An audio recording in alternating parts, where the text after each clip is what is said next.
Not everything in life should be business. Sometimes a little favor goes a long way. Take Intel and Apple, for example. These two had been in a situationship since 1970s. The Apple II computer had Intel's 8080 chip controlling its floppy drive. Both these companies collaborated here and there over years, but things got serious in 2006. Apple decided to put Intel chips in all Macs. This was a huge deal. So naturally, when Apple wanted to make iPhone, they went to Intel. Hey, we are making this new thing called iPhone. Wanna help us out with a chip?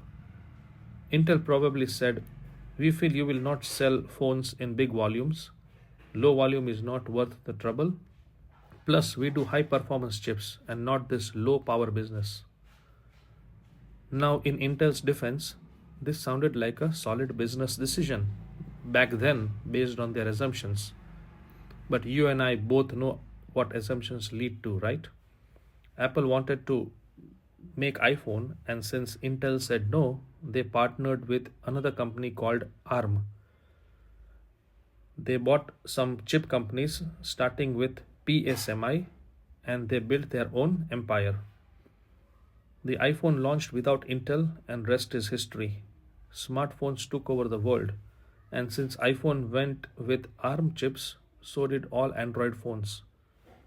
Well, Intel stayed at the personal computers party while everybody else was dancing at the smartphone revolution. The irony is that Intel and Microsoft dominated personal computer market so decisively that the world referred them as the Wintel monopoly, and yet neither managed to profit and participate in the smartphone boom.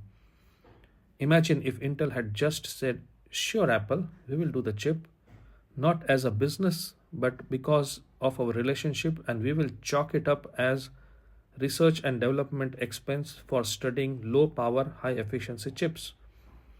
If that had happened, then today they would be riding high, rubbing shoulders with Fang instead of watching from the sidelines. Talk about regret. Business is hard.